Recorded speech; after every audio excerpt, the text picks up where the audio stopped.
नमस्कार सभी को। परीक्षा जंक्शन के इस प्लेटफॉर्म पे सभी का हार्दिक स्वागत है।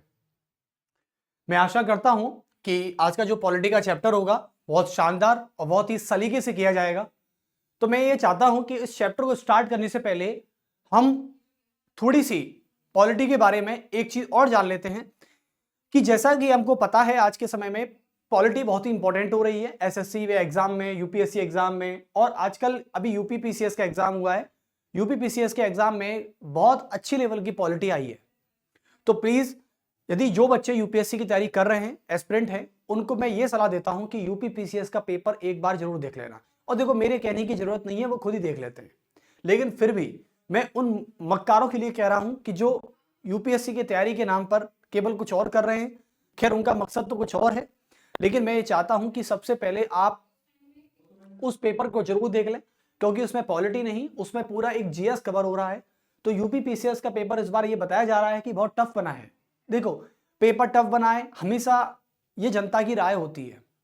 इस बार की मैं सर्दियों की बात करूं तो इस बार सर्दियों और गर्मियों के मामले में भी मौसम में जनता की यही राय होती है कि अब की बार ठंड कुछ ज्यादा ही बढ़ रही है। ऐसा कुछ भी नहीं है। यूपीपीसीएस का लेवल जो है हमेशा बना रहता है, हमेशा बना रहता है, चाहे वो हर साल होता है एग्जाम यूपीपीसीएस का, और उसमें जो क्वेश्चंस होते हैं, जो पैटर्न होता है, वो हमेशा लेवल का ही होता है। तो इसमें कोई दोहराई नहीं है कि हमेशा टफ बनता है या आज आज ही टफ बना है, ऐसा कुछ भी नहीं है। यानी एक पैटर्न होता है, पैटर्न के अकॉर्डिंग एक स्ट्रेटेजी होती है कमीशन की, उसके अकॉर्डिंग उस पेपर को प्रिंट किया जाता है। तो चलिए, यूपीपीसीएस ने अपना लेवल तो बनाए रखा, लेकिन हम अपने लेवल पर चल रहे हैं या नहीं चल रहे हैं। तो यूपीपीसीएस के पेपर को मैं तो एसएससी वाले बच्चों को भी सलाह दूंगा कि एक बार पॉलिटी, हिस्ट्री और ज्योग्राफी यूपीपीसीएस के पेपर में से एक बार आप कर लें तो ज्यादा अच्छा रहेगा, क्योंकि अभी यूपी में जो सिविल सर्विसेज का पेपर हुआ है उसमें हिस्ट्री, पॉलिटी और ज्योग्राफी बहुत ही अच्छे लेवल की आई है। तो ये मत सोचिएगा कि हम तो एसएससी की तैयारी कर रहे हैं, हम यूपीपीसीएस का पेपर सॉल्व क्यों करें सर। ये बिल्कुल अपने दिमाग से मिथ निकाल दो कि एसएससी का एग्जाम दे रहे हैं तो एसएससी के ही पेपर करेंगे। आपको पता है कि ऑल इंडिया में जितने भी एग्जाम हो रहे हैं, चाहे आप हिंदी स्टेटों की बात कर लें, हिंदी स्टेटों में जितने भी एग्जाम होते हैं उन सब पेपरों को खगाल दीजिएगा, तभी आप ये सोचिएगा कि एसएससी में और यूपीएससी में बेस्ट परफॉर्मेंस कर पाएंगे।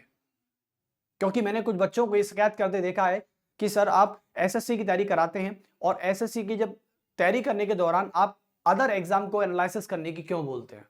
मैं इसलिए बोलता हूं ताकि आप जब एग्जाम हॉल में बैठें तो आपको किसी भी तरीके की कोई परेशानी नहीं होनी चाहिए, समझे ना। तो मेरी बात को समझ जाइएगा अच्छे से, और ये मत सोचिएगा कि एसएससी में सर यूपीपीसीएस कहां से आ गया। अरे भाई, सब्जेक्ट तो वही है ना, सब्जेक्ट कहां जा रही है, जो सब्जेक्ट वही है उन सब। अब ज्योग्राफी यूपीपीसीएस में कोई अलग थोड़ी हो जाएगी कि यूपीपीसीएस में भारत का क्षेत्रफल कुछ और है और एसएससी में ज्योग्राफी में भारत का क्षेत्रफल कुछ और है। ऐसा तो होगा नहीं। जब ऐसा नहीं होगा तो सब्जेक्ट का पैटर्न सेम है, बस पेपर का तरीका अलग हो सकता है। इसलिए मैं चाहता हूं कि आप यूपीपीसीएस का पेपर हुआ, राजस्थान में जो भी एग्जाम होते हैं इंडिया लेवल, इंडिया जीके के हिसाब से उनको सॉल्व करते रहें, बस मेरी आपसे इतनी ही दरख्वास्त है। चलिए, तो इंडियन पॉलिटी में आज चैप्टर है राजभाषा। राजभाषा का बात करते हैं तो ये एक तरह से लैंग्वेज का पेपर है। लैंग्वेज इन द सेंस हमारे भारत में जिन जिन भाषाओं का प्रयोग किया जा रहा है, जिन जिन क्षेत्रीय और सांस्कृतिक भाषाओं का आज प्रयोग किया जा रहा है, उसको लेकर ये पूरा चैप्टर यहां पर दिया गया है। लेकिन इसमें यह नहीं बताया जाएगा कि कौन सी भाषा का प्रयोग कहां पर हो रहा है, कि किस भाषा का प्रयोग कहां किया जा रहा है। यह चैप्टर केवल आपको यह बताएगा कि हमारे संविधान में इन भाषाओं को किस प्रकार का दर्जा दिया गया है, संविधान की किस अनुसूची में दिया गया है। चलिए, तो इससे पहले मैं एक बात कर लेता हूं आपसे। जब मैं आपको संविधान के बारे में बता रहा था तो संविधान की 8वीं अनुसूची के बारे में मैंने आपको बताया था, इंडियन पॉलिटी। और आज बहुत अच्छी डिबेट भी करेंगे हम, ऐसी बात नहीं है, कि राजभाषा को पढ़ते वक्त आज इसमें क्या संशोधन होने चाहिए, सरकार को क्या करना चाहिए, और आम व्यक्ति जिन भाषाओं को लेकर परेशानी में है, जैसे आपको भी पता है कि यह भाषा एक संवेदनशील मुद्दा है बच्चों, भाषा एक संवेदनशील मुद्दा है, और संवेदनशील मुद्दा हमेशा दरकिनारे पे खड़ा रहता है। वो कभी भी क्रांति, वो कभी भी उग्रवाद को बढ़ावा दे सकता है। ये भाषा ऐसा ही एक विषय है। आप जानते हैं कि 1956 में 1953 के आसपास जब श्री रमुलु पोट्टी ने नेतृत्व में आंध्र प्रदेश के लोगों ने, तेलुगु भाषी लोगों ने जब आंदोलन किया था तो किस तरीके की हदों को पार कर दिया था। तब जाके भाषा के आधार पर आंध्र प्रदेश गठित होने वाला भारत का पहला राज्य था 1956 में, और उसी आंध्र प्रदेश से अलग होने वाला था तेलंगाना 2014 में। हालांकि कुछ प्रशासनिक सुविधा देखी जाती हैं, कुछ शासकीय कार्य देखे जाते हैं, मैं मानता हूं, कुछ एडमिनिस्ट्रेटिव फैसिलिटी होती हैं, कुछ पॉलिटिकल परसेप्शन होता है, हर तरीके का परसेप्शन होता है, लेकिन सबसे मेन मुद्दा होता है लैंग्वेज का, भाषा का। आज आपको भी पता है कि आप कहीं ऐसे क्षेत्र में जाते हैं जहां पर आपको भाषा समझ में नहीं आती, और जब भाषा समझ में नहीं आ रही तो आप बोलना तो छोड़िए, उसको समझ ही नहीं पाओगे। और जब भाषा नहीं समझी जाती ना, तो सबसे बड़ा चैलेंज ये होता है कि वहां पर हम सरवाइव कैसे करें। आपको मैं किसी ऐसे क्षेत्र में भेज दूं, जैसे उड़ीसा के जंगलों में भेज दूं आपको मैं, ठीक है, और मान लो उड़ीसा के जंगलों में भेज दिया जाए और वहां पर आपको एक व्यक्ति मिले और आपको बहुत जोर से भूख लग रही है, आपको एक व्यक्ति मिले जो उड़िया बोलता है और आप हिंदी बोलते हैं, आप राजस्थान से, आप यूपी से, आप हरियाणा से, आप सीधे उस एरिया में एंटर करते हैं, आपको बड़ी तेज भूख लगी है और आपने अपनी भाषा में अपनी भूख का जाहिर किया कि भाई मुझे भूख लग रही है, कुछ खाने को मिल जाएगा क्या यहाँ पर, लेकिन वहां दूर दूर तक कुछ भी नहीं है। चलो वो छोड़िए, अब आपने अपनी भूख को जाहिर कर दिया, लेकिन सामने जो व्यक्ति है वो वहां की जनजाति है, वो आपकी भाषा को समझ ही नहीं पा रहा है कि आपको चाहिए क्या, आप कहना क्या चाह रहे हैं उससे। तो सबसे बड़ी मुश्किल यह है कि वो आपकी भाषा नहीं समझ पा रहा है और आप उसकी भाषा नहीं समझ पा रहे, और कुल मिला के यहां पर कम्युनिकेशन गैप आ गया। और जब कम्युनिकेशन गैप आता है तो सीधे सीधे तौर पर आपको बहुत ज्यादा एक असहमति फील होती है। तो इसलिए मैं चाहता हूं कि आज इस चैप्टर को अच्छे से कर लें। मैं तो ये तो नहीं सिखाऊंगा आपको कि आप असमिया सीख जाइए, आप उड़िया सीख जाइए, आप सिंधी सीख जाइए, आप गुजराती सीख जाइए, ऐसा तो नहीं हो सकता, मैं ये तो नहीं सिखा सकता आपको। लेकिन इस चैप्टर में आने वाले जितने भी संवैधानिक प्रावधान हैं उनके बारे में आज हम चर्चा करने वाले हैं। तो इंडियन पॉलिटी में चैप्टर है राजभाषा, ऑफिशियल लैंग्वेज। इसका चैप्टर का नाम है ऑफिशियल लैंग्वेज, राजभाषा। तो राजभाषा जो चैप्टर है ये हमारे संविधान के भाग 17 में मिलता है। ये हमारे संविधान के भाग 17 में है बच्चों, भाग 17 में है, और आर्टिकल जो है वो है 343 से लेके और 351 तक, यानी 343 आर्टिकल से लेके 351 आर्टिकल तक संविधान के भाग 17 में ऑफिशियल लैंग्वेज का प्रावधान है। अब ये ऑफिशियल लैंग्वेज क्या होती है? आपको पता है कि हमारे भारत की कोई भी ऑफिशियल लैंग्वेज नहीं है, भारत की कोई भी आधिकारिक भाषा नहीं है, भारत की कोई भी राष्ट्रभाषा नहीं है। हां, आधिकारिक भाषा हो सकती है लेकिन राष्ट्रभाषा नहीं है। अभी आधिकारिक भाषा और राष्ट्रभाषा में फर्क क्या है, इसको एक बार जान लेते हैं। चलिए, तो सबसे पहले आज हम थोड़ा सा कॉन्सेप्चुअल लेवल पे चलेंगे। तो सबसे पहले मैं आधिकारिक भाषा की बात कर लेता हूं कि आधिकारिक भाषा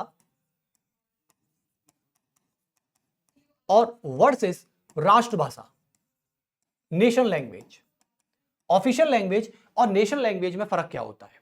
देखें, आधिकारिक भाषा जो होती है ये वह भाषा होती है जो हमारे संविधान के अंतर्गत सरकार की कार्यप्रणाली और सभी प्रशासनिक और शासित कार्यों को अंजाम देती है, उसको कहते हैं आधिकारिक भाषा। आज आपको पता है कि हमारी केंद्र सरकार जो भी कानून बनाती है, जो भी नियम लागू करती है, या तो वो इंग्लिश में करती है या वो हिंदी में करती है, दोनों में करती है। तो कुल मिला के हम आधिकारिक भाषा के तौर पर रख सकते हैं हिंदी और अंग्रेजी।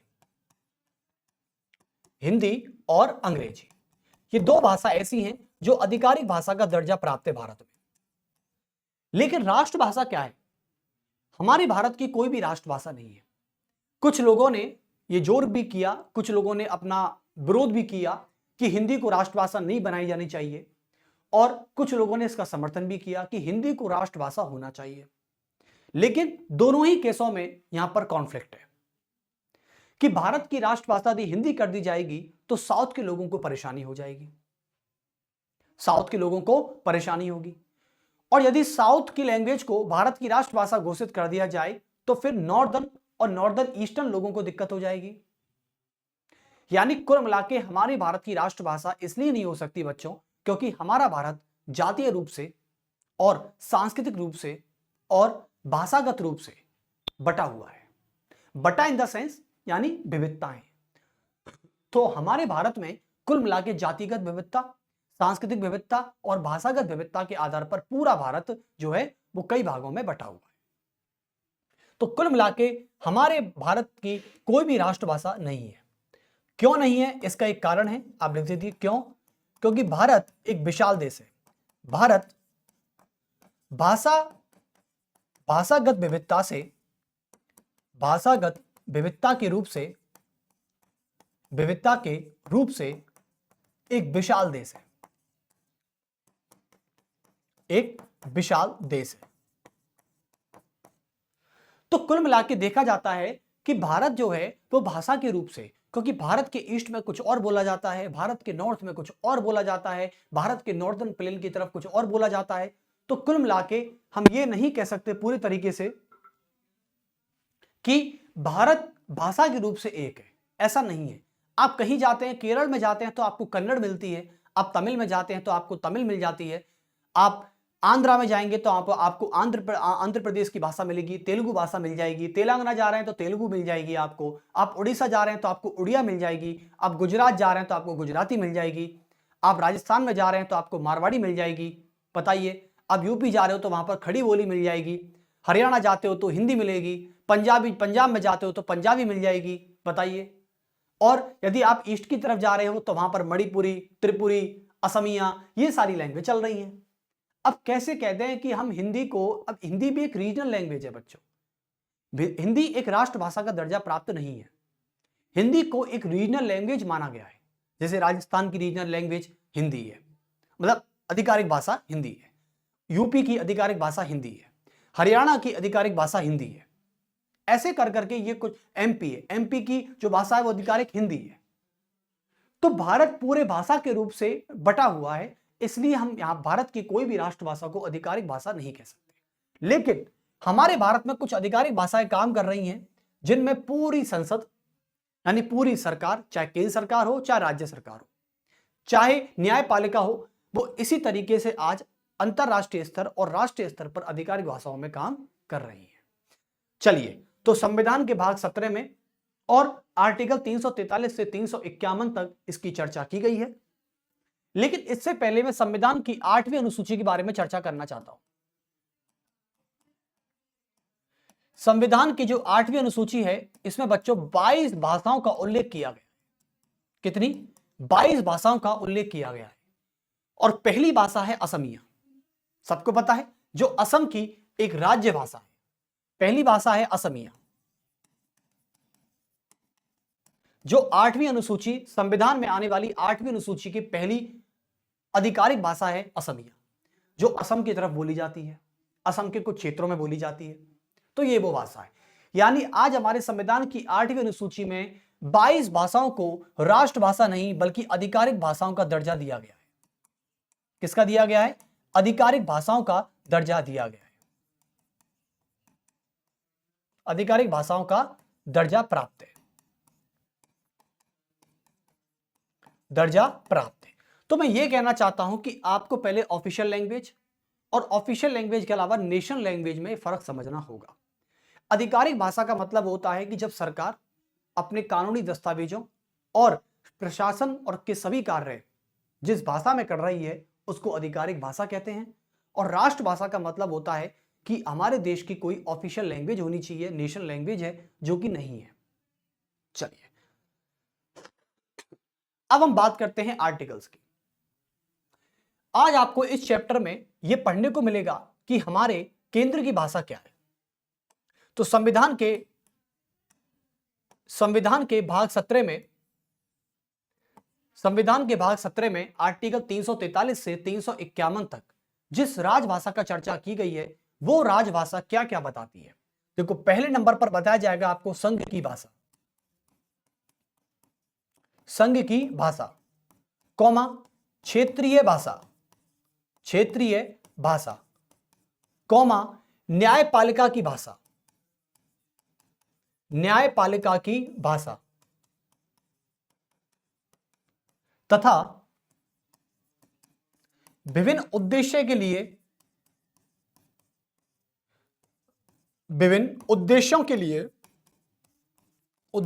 लिए प्रयोग की जाने वाली भाषा, प्रयोग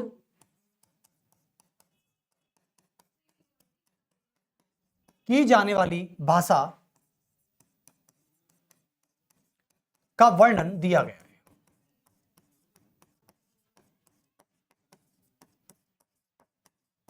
का वर्णन किया गया है।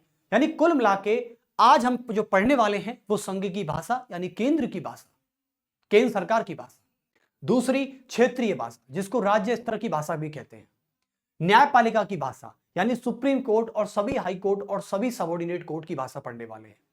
उसके अलावा विभिन्न उद्देश्यों के लिए प्रयोग की जाने वाली भाषा, जो और भी छोटे छोटे पर्पस हैं उनके लिए जिस भाषा का प्रयोग किया जाता है, आज उन भाषाओं के संवैधानिक प्रावधानों के बारे में आज हम चर्चा करने वाले। तो कुल मिला के आज हम इस पे चर्चा करेंगे। तो चलिए आर्टिकल स्टार्ट कर लेते हैं फटाफट। पहले हम स्टार्ट करते हैं संघ की भाषा को लेकर। तो पहला आएगा संघ की भाषा। तो आर्टिकल डालेंगे सभी। आर्टिकल 343,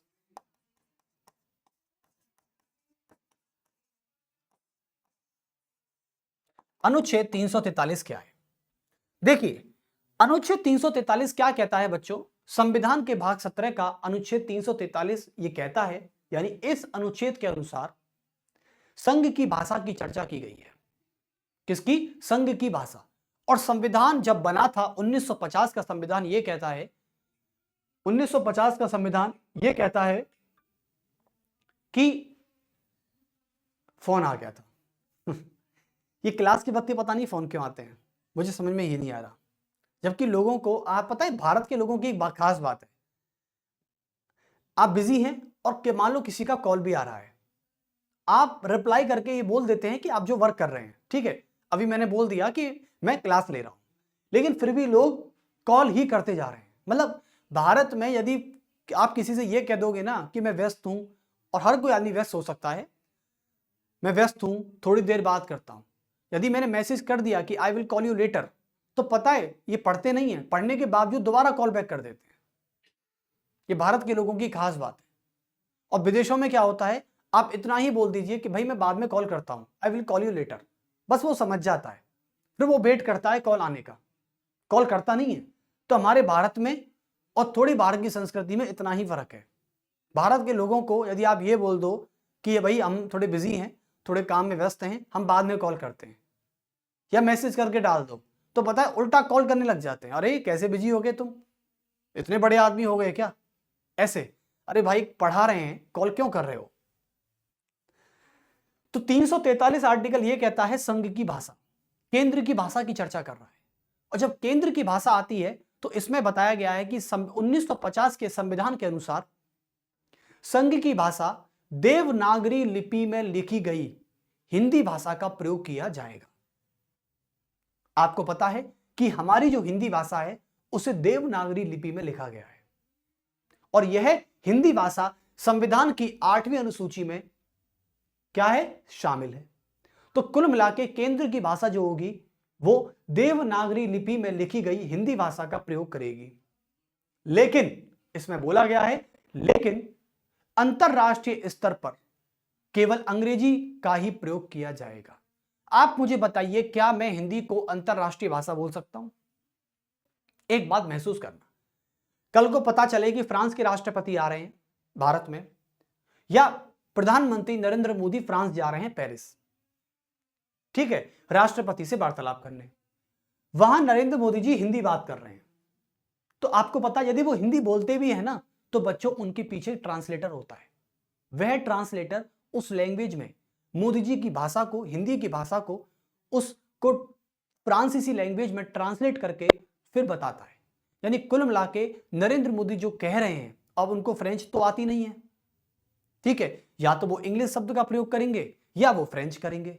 तो कुल मिला के फ्रेंच उनको आती नहीं है, अब बची इंग्लिश, या तो वो इंग्लिश में बोल सकते हैं या वो हिंदी में बोल सकते हैं।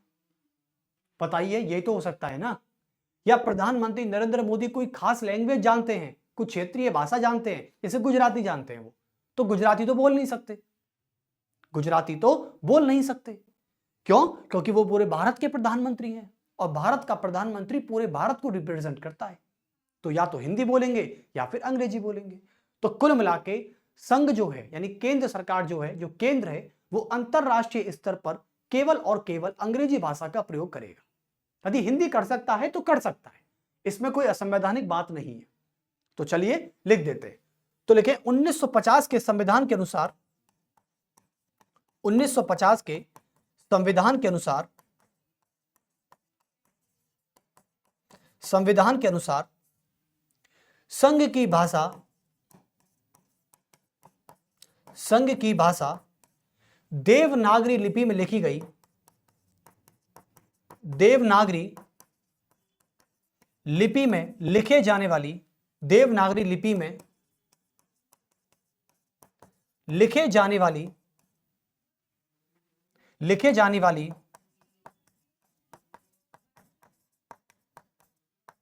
हिंदी भाषा का, हिंदी भाषा का प्रयोग किया जाएगा। हिंदी भाषा का प्रयोग किया जाएगा। लेकिन अंतरराष्ट्रीय स्तर पर, आप लिख सकते हैं, लेकिन अंतरराष्ट्रीय स्तर पर, लेकिन इंटरनेशनल लेवल या अंतरराष्ट्रीय स्तर पर, लेकिन अंतरराष्ट्रीय स्तर पर किसका प्रयोग किया जाएगा? अन्य या अंग्रेजी भाषा का प्रयोग किया जाएगा। लेकिन अंतरराष्ट्रीय स्तर पर अंग्रेजी भाषा का प्रयोग किया जाएगा। अंग्रेजी भाषा का प्रयोग किया जाएगा।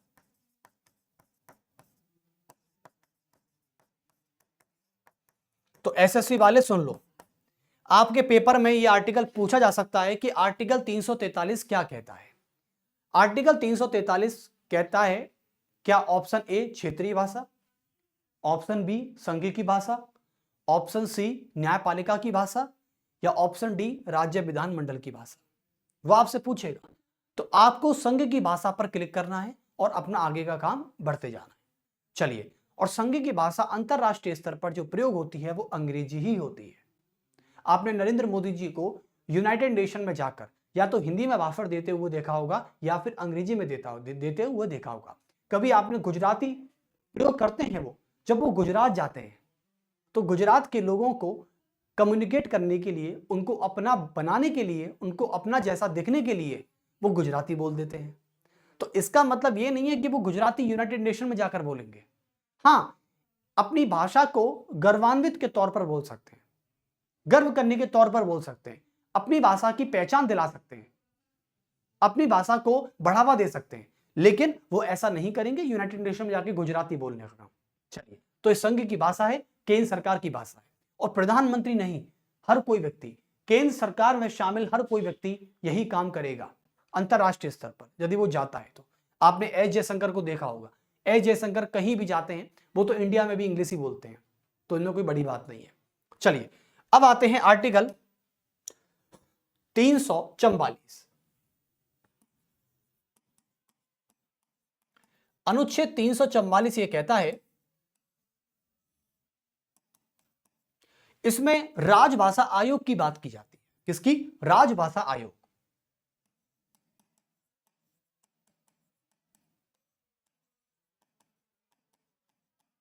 राजभाषा आयोग। और राजभाषा आयोग का एक सेंस है, आप सुनिए। देखो, यह आयोग क्या करता है।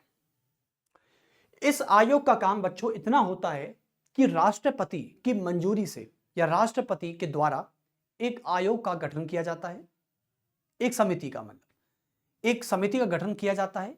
उस समिति के अध्यक्ष और सदस्य मिलकर एक आयोग बनाते हैं और उस आयोग का काम होता है कि हिंदी भाषा के विस्तार को, हिंदी भाषा जो प्रयोग की जा रही है वो कितनी की जा रही है, कितने लोग प्रतिशत हिंदी बोलते हैं, इसका देख रेख करने का काम इस कमीशन का होता है।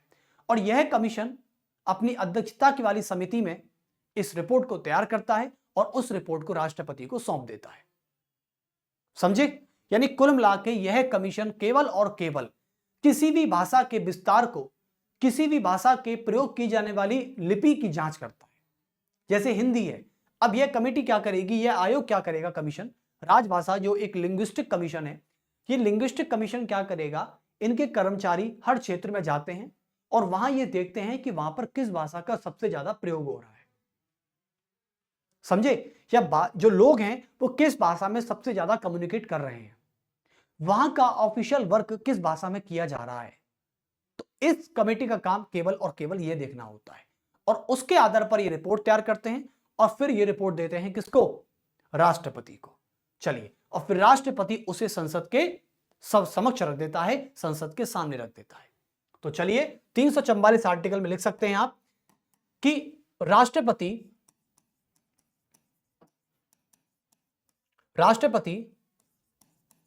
एक राजभाषा आयोग का गठन करता है, एक राजभाषा आयोग का गठन करता है, राष्ट्रपति एक राजभाषा आयोग का गठन करता है जिसका उद्देश्य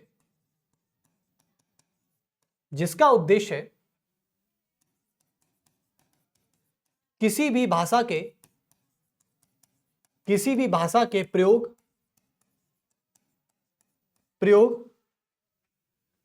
तथा उसके विस्तार की जांच करता है उसके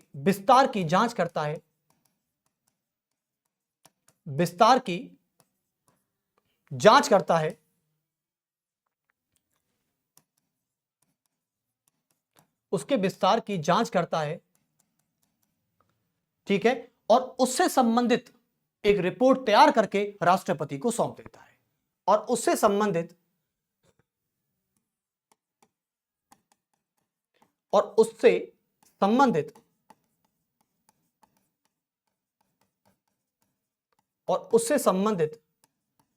एक रिपोर्ट तैयार करके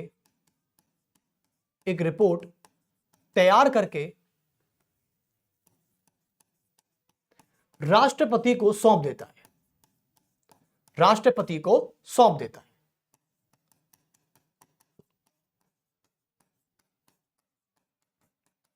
राष्ट्रपति को सौंप देता है। और फिर यह राष्ट्रपति उसे संसद के सामने पेश कर देता है। तो पहली बात हम ये कर लेते हैं, तो लिखेंगे और राष्ट्रपति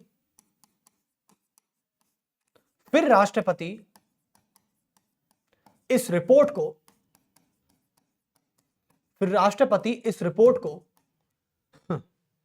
संसद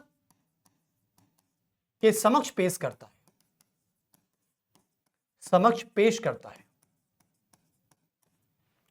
आप मुझे एक बात बताइए कि राष्ट्रपति के बाद जब ये रिपोर्ट जाती है तो आपको क्या लगता है कि जो भाषाई अल्पसंख्यक होते हैं, अच्छा ये बताइए कि भाषाई अल्पसंख्यक को दर्जा देने का काम कौन करता है? आपको बता दूं, ये भाषाई जो अल्पसंख्यक होते हैं इनकी जांच राजभाषा आयोग करता है और ये ढूंढता है पूरे भारत में ऐसे कौन कौन से लोग हैं जो इस भाषा का प्रयोग कम कर रहे हैं। अप्रॉक्सी बात है कि जब राजभाषा आयोग ये जांच करता है कि कौन सी भाषा ज्यादा बोली जा रही है और किस भाषा में सरकार का काम ज्यादा हो रहा है, तो उसके अलावा जितनी भी भाषाएं होती हैं वो सब अल्पसंख्यक की श्रेणी में आ जाती हैं। और अल्पसंख्यक की श्रेणी में आती हैं यानी भाषाई अल्पसंख्यक, और उनके बोलने वाले लोग जो होते हैं वो लिंग्विस्टिक माइनॉरिटी में आ जाते हैं। जैसे मान लो कल को राजभाषा आयोग उड़ीसा के उन इलाकों की बात करता है जहां पर भाषा बहुत कम बोली जा रही है, वो वाली भाषा कोई एक्स भाषा होगी, चलो एक्स भाषा बहुत कम बोली जा रही है पूरे भारत में, तो उनको कहा जाएगा भाषाई अल्पसंख्यक लोग, लिंग्विस्टिक माइनॉरिटीज, और उन्हें हमेशा के लिए या उन्हें उस समय के लिए लिंग्विस्टिक माइनॉरिटी का दर्जा दे दिया जाएगा। और लिंग्विस्टिक माइनॉरिटी को हमारे मौलिक अधिकार आर्टिकल 29 में उनको मौलिक अधिकार प्राप्त हैं, वो अपनी लिपि, अपनी भाषा, अपनी संस्कृति को बचाने के लिए आंदोलन कर सकते हैं और उनको बचाने के लिए किसी भी शैक्षणिक संस्थान की स्थापना कर सकते हैं, उनका प्रबंधन भी कर सकते हैं। तो आर्टिकल 29 ये इजाजत देता है लिंग्विस्टिक माइनॉरिटी को कि वह अपनी संस्कृति, अपनी लिपि, अपनी भाषा को बचाने के लिए वह किसी भी शैक्षणिक संस्थान और किसी भी धार्मिक संस्थान की स्थापना कर सकते हैं और उनका प्रबंधन भी कर सकते हैं। यह आर्टिकल 29 और आर्टिकल 30 में दिया गया है। तो आपको जो लगता है कि जो आपको ये दो शब्द हमेशा सुनाई देते हैं, एक तो भाषाई बहुसंख्यक और एक भाषाई अल्पसंख्यक, यानी linguistic majority and linguistic minority. ये लिंग्विस्टिक मेजॉरिटी और लिंग्विस्टिक माइनॉरिटी कैसे तय होती है? जब राजभाषा आयोग भारत के हर क्षेत्र में बोले जाने वाली भाषा के प्रयोग और उसके विस्तार की जांच करता है, तो यह पाता है कि कौन सी भाषा का प्रयोग सबसे ज्यादा किया जा रहा है और किस भाषा का प्रयोग सबसे कम किया जा रहा है। तो वहां से ये माइनॉरिटी और ये मेजॉरिटी डिसाइड हो जाती है और उसी के आधार पर फिर उनको अधिकार मिल जाते हैं। तो चलिए, बहुत अच्छे। ये राजभाषा का आयोग का काम होता है दो काम, जैसे एक होता है आपका भाषाई अल्पसंख्यक, भाषाई अल्पसंख्यक, और एक होते हैं भाषाई बहुसंख्यक, भाषाई बहुसंख्यक। चलिए, अब मैं आपसे बात कर लेता हूं अनुच्छेद 345 की।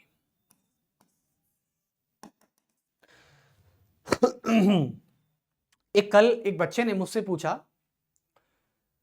कल एक स्टूडेंट था मेरा और उसने मुझसे पूछा एक मैसेज पे, ठीक है, मैंने बच्चों से कह रखा है अपने कि बच्चों, जब भी कोई आपको ऐसा लगे, जरूरी नहीं है कि टीचर की भूमिका केवल पढ़ाने की होती है। टीचर जो शब्द है ना बच्चों, वो एक ऐसे शब्दों से मिलकर बना है जिसका काम केवल और केवल पढ़ाना नहीं होता। मेरा काम आपको यह नहीं है कि मैं किताबों का ज्ञान आपको दे जाऊं और मैं टीचर बन गया, मैं एक सफल टीचर हूं। मैं एक सफल टीचर तभी हो सकता हूं, या कोई व्यक्ति सफल टीचर तभी हो सकता है जब वो किताबी ज्ञान के अलावा कुछ और भी बच्चों का मार्गदर्शन करे। फिलॉसफी तो यही कहती है, और फिलॉसफी जब ये कहती है, जैसे कि कल बच्चे ने एक डेफिनेशन पूछी मुझसे, और वो डेफिनेशन थी कि what is the correct definition of maturity, what is the correct definition of maturity, कि सर मैच्योरिटी की राइट डेफिनेशन क्या है। उसके दिमाग में कुछ आ गया होगा, या वो अपने जीवन से कुछ चाहता होगा, तो उसने पूछ लिया कि सर लोग मैच्योरिटी मैच्योरिटी का हल्ला बोलते रहते हैं चारों तरफ कि मैच्योर नहीं हो, you are non mature, you are unmature. उसने पूछ लिया, उससे किसी ने बोल दिया होगा, उसका ईगो हर्ट हो गया होगा, अच्छा मैं मैच्योर नहीं हूं, तो उसने मुझसे पूछ लिया कि what is the definition of correct maturity. तो मैंने इतना बोला कि बेटा देखो, इसकी कोई एक परिभाषा नहीं है, इसको अलग अलग परसेप्शन में हम मैच्योरिटी के डेफिनेशन को दे सकते हैं, अलग अलग परसेप्शन हो सकता है।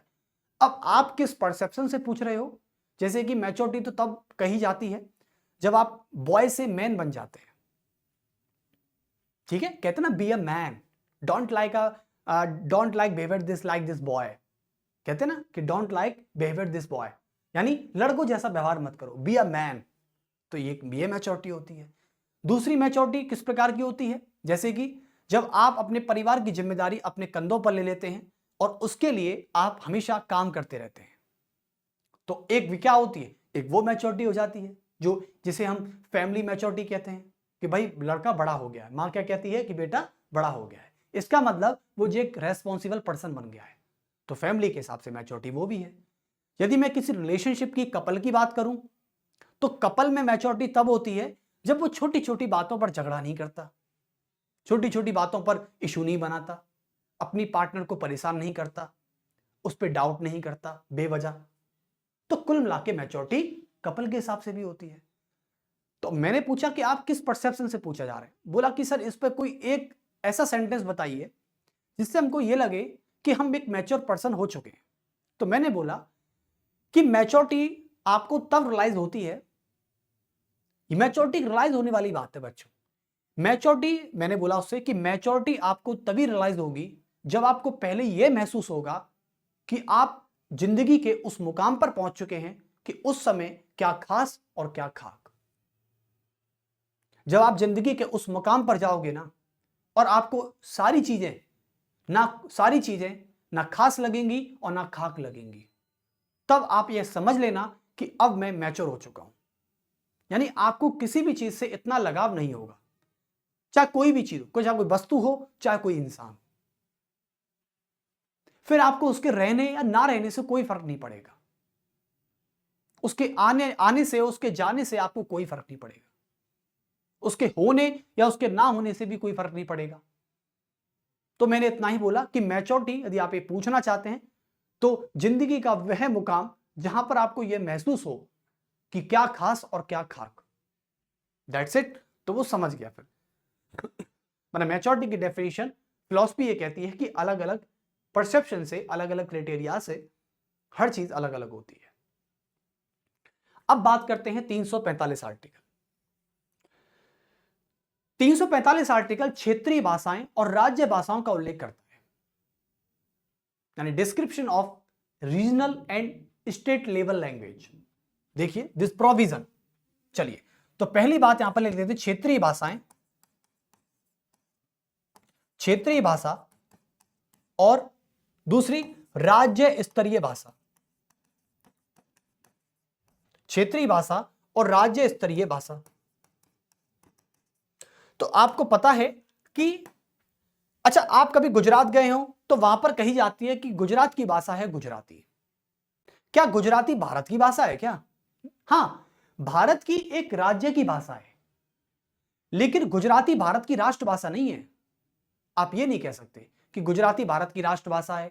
ऐसे तो फिर तमिल वाले बोलेंगे कि हमारी भाषा को भी राष्ट्रभाषा बना दो, कल को राजस्थान वाले बोलेंगे, कल को हरियाणा वाला बोलेगा कि हमारी हरियाणी को बना दो, कल को गुजराती बोलेंगे, कल को यूपी वाले बोलेंगे। तो ऐसे किस किस की राज्य भाषा को राष्ट्रभाषा बनाएंगे भाई?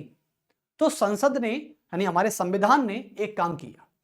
संविधान कहता है कि आर्टिकल 345 में राज्यों की विधानमंडलों को यह अधिकार है, यानी स्टेट लेजिस्लेचर को यह अधिकार है कि वह अपने राज्य में अधिकांश मात्रा में बोली जाने वाली भाषा को राज्य स्तरीय भाषा का दर्जा दे सकता है।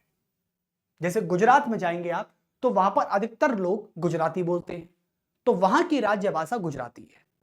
आप तमिलनाडु जा रहे हैं तो तमिल है, केरल जा रहे हैं तो कन्नड़ी है, उड़ीसा जा रहे हैं तो उड़िया है, राजस्थान आएंगे तो मारवाड़ी आ जाएगी, खड़ी बोली आ जाएगी। आप ब्रज क्षेत्र में जा रहे हैं तो ब्रज आ जाएगी, ठीक है। और यदि आप कश्मीर या लद्दाख की तरफ जा रहे हैं तो वहां पर आदिवासी भाषा चलती है। मुझे एग्जैक्ट पता नहीं है कि कौन सी भाषा वहां चलती है, तो वहां की रीजनल लैंग्वेज आ जाएगी। तो कुल मिला के हिमाचल जा रहे हैं तो हिमाचली आ जाएगी। तो कुल मिला के आपको पता है कि उत्तराखंड जाते हैं और हिमाचल जाते हैं तो वहां पे पहाड़ों का क्षेत्र है, और पहाड़ी क्षेत्रों के जो लोग होते हैं वो कुछ ऐसी भाषा बोलते हैं, बोलते तो हिंदी है लेकिन उसको ही थोड़े लहजे तरीके में बोलते हैं, तो वहां की कोई भाषा और होगी, ठीक है। जैसे कि वहां की भाषा क्या हो सकती है? उत्तराखंड की भाषा है, वहां की पहाड़ियों के नाम पर ये वो भाषा मुझे याद नहीं आ रही है, तो पहाड़ियों के नाम पर उसकी भाषा का नाम रख दिया गया। आप अरुणाचल जा रहे हैं तो वहां पर अरुणाचली है, असम जा रहे हैं तो असमिया है, मणिपुर में मणिपुरी है, त्रिपुरी है, ये सारी लैंग्वेज है। तो कुल मिला के संविधान ने राज्यों को यह अधिकार दिया है कि राज्य अपने राज्य विधानमंडल से कानून बनाकर अपने स्वयं के राज्य में अधिकांश मात्रा में बोली जाने वाली भाषा को या अधिकतर लोगों के द्वारा बोली जाने वाली भाषा को वहां की राज्य स्तर की भाषा घोषित कर सकता है। तो लिख सकते हैं आप इसमें कि राज्य विधानमंडल को अधिकार है, राज्य विधानमंडल, राज्य विधानमंडल का मतलब होता है कि जो राज्यों के लिए कानून बनाता है। जैसे कि भारत की संसद को केंद्रीय विधानमंडल बोलते हैं, सेंट्रल लेजिस्लेचर बोला जाता है। ऐसे ही राज्य की विधानमंडल को जो राज्य के लिए कानून बनाती है, जो अलग अलग राज्य की अलग अलग विधानमंडल होती हैं, वो अपने राज्य के लिए कानून बनाती हैं और वह उसी राज्य में लागू होता है, उसको बोलते हैं स्टेट लेजिस्लेचर। तो राज्य विधानमंडल को यह अधिकार है, राज्य विधानमंडल को यह अधिकार है, राज्य विधानमंडल को अधिकार है कि वह अपने स्वयं के राज्य में, अपने स्वयं के राज्य में अधिकतम लोगों द्वारा बोले जाने वाली भाषा को, अधिकतम लोगों द्वारा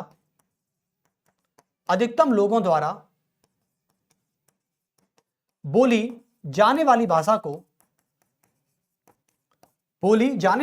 को, अच्छा असम में असमिया के अलावा बोडो बोली जाती है, बोडो है ना, याद रखना। अधिकतम लोगों द्वारा बोले जाने वाली भाषा को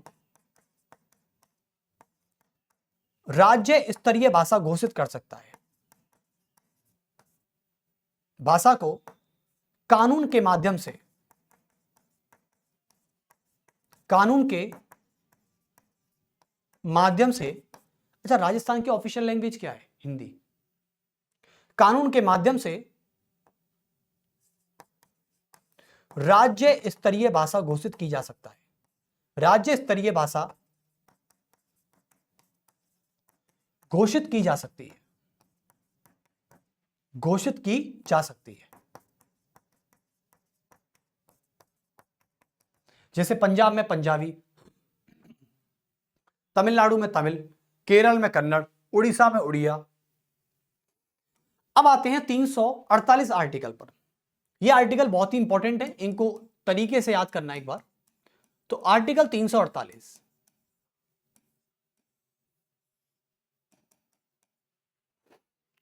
आर्टिकल 348 क्या कहता है? देखो 348 आर्टिकल की जो शक्ति है वह संसद के हाथों में।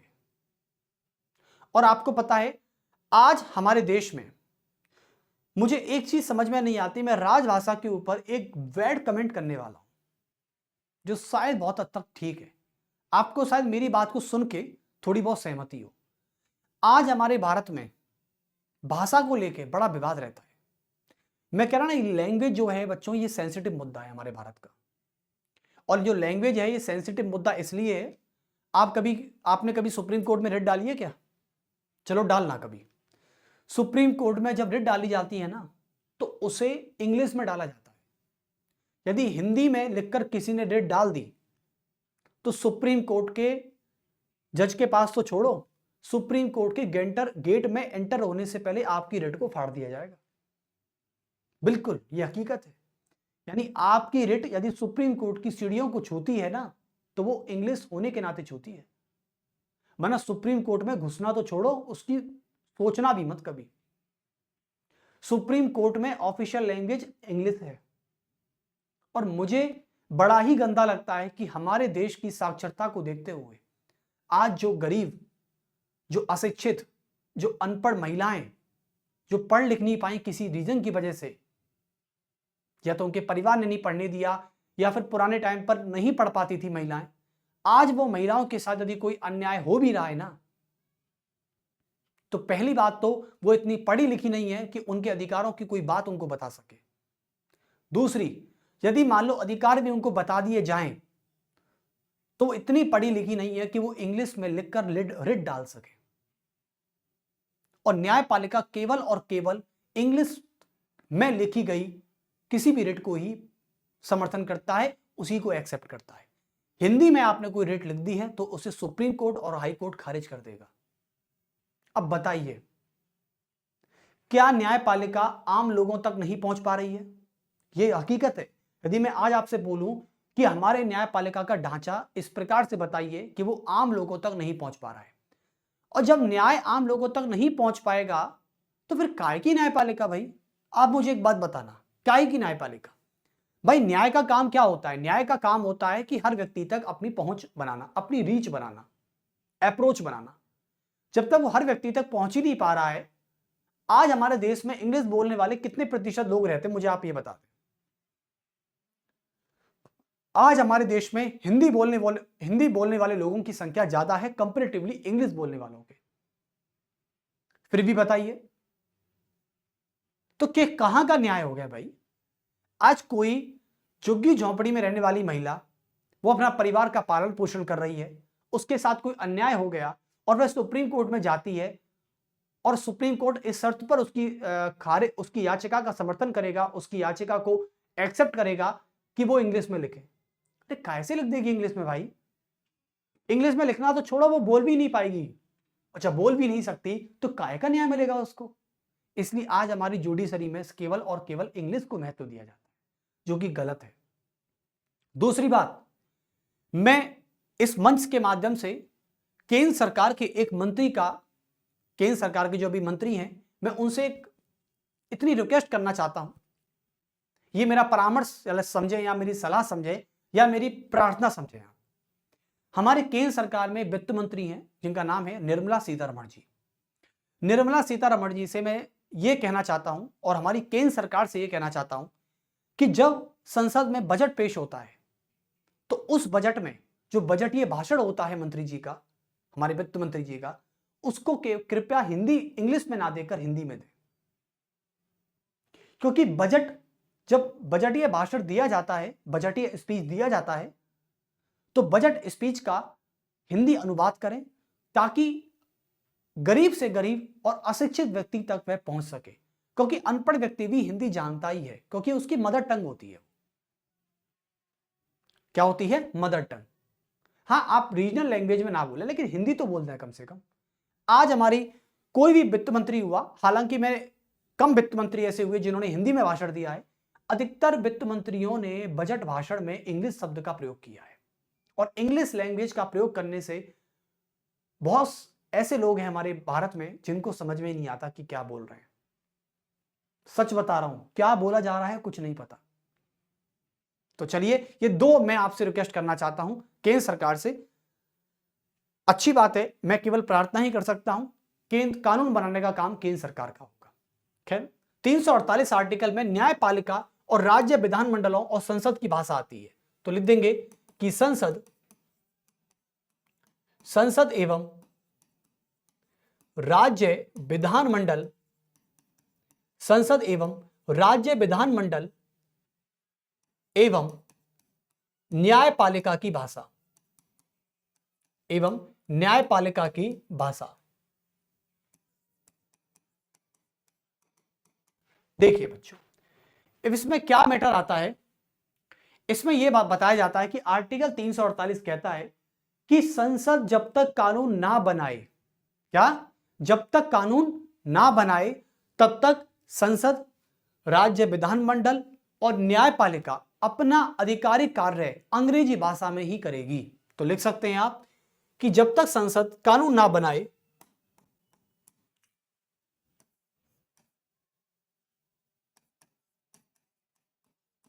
जब तक संसद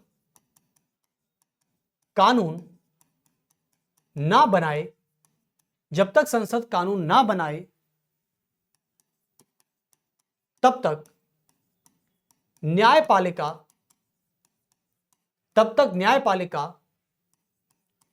एवं राज्य विधानमंडल का आधिकारिक कार्य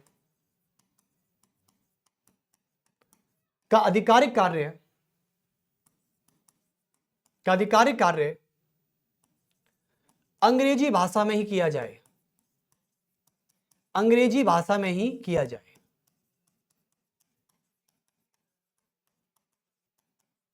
अंग्रेजी भाषा में ही किया जाए। तो ये जो बातें हैं मैंने आपको सब तरीके से बता भी दिया।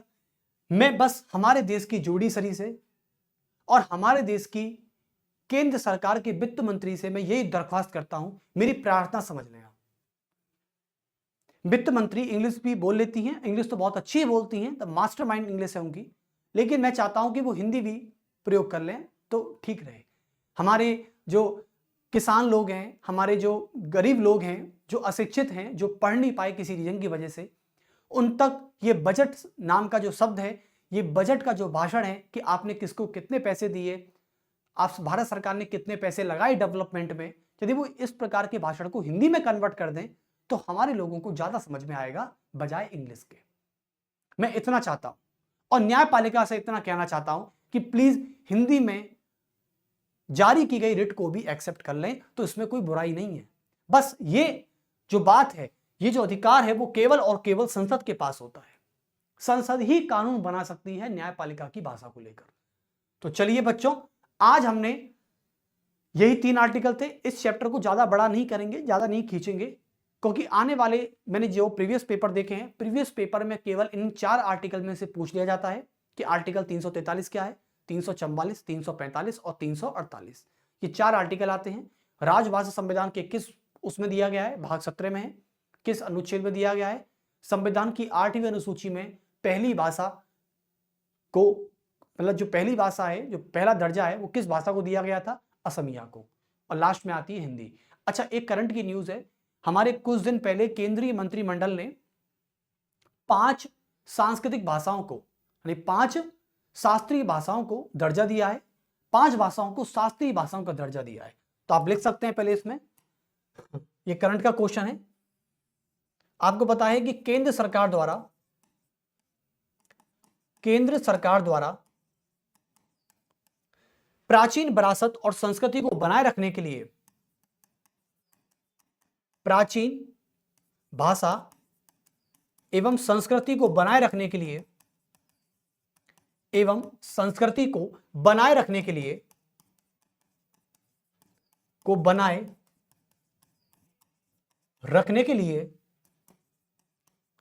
रखने के लिए पांच भाषाओं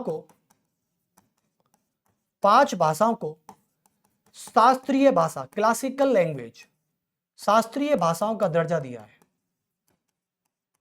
शास्त्रीय भाषाओं का दर्जा दिया है। तो पहली भाषा कौन सी है वो?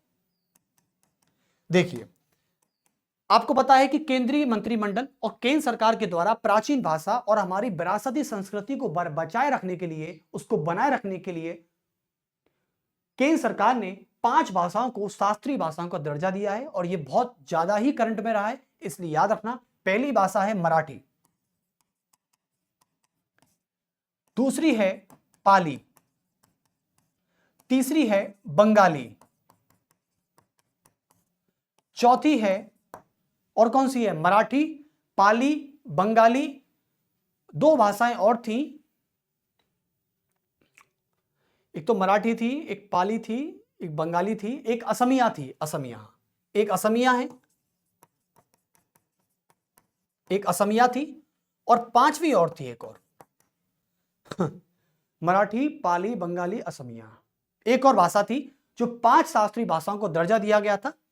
तो ये भाषाएं जो थी ये शास्त्रीय भाषा हैं, क्लासिकल लैंग्वेज का दर्जा प्राप्त है इनको आज। Status to the classical language, this 5 language. मुझे 5 का नाम याद नहीं आ पा रहा है, कुछ अजीब सी है, लेकिन 4 भाषा तो आप ये लिख लेना, मराठी, पाली, बंगाली, असमिया। और ये फैक्ट है, आप देख के भी लिख सकते हो आप इसे, ठीक है, कहीं से भी देख लेना। तो 5 भाषाएं थी जो, ये करंट का क्वेश्चन है इसलिए मैं बता दे रहा हूं आपको कि शास्त्रीय भाषाएं कौन सी हैं? शास्त्रीय भाषाएं केवल ये प्राचीन विरासत और हमारी प्राचीन संस्कृति को क्या करती हैं? सजाने का काम करती हैं। चलिए, तो ये चैप्टर हुआ आपका फिनिश और फिर मिलते हैं आपसे जल्दी ही। नमस्कार सभी को, और नेक्स्ट पार्ट में मिलेंगे आपसे सभी हम। और नेक्स्ट पार्ट में सर्वोच्च न्यायालय स्टार्ट करेंगे। कौन सा स्टार्ट करेंगे? सुप्रीम कोर्ट स्टार्ट करेंगे। हम न्यायपालिका पर आना चाहते हैं। किस पर? न्यायपालिका पर।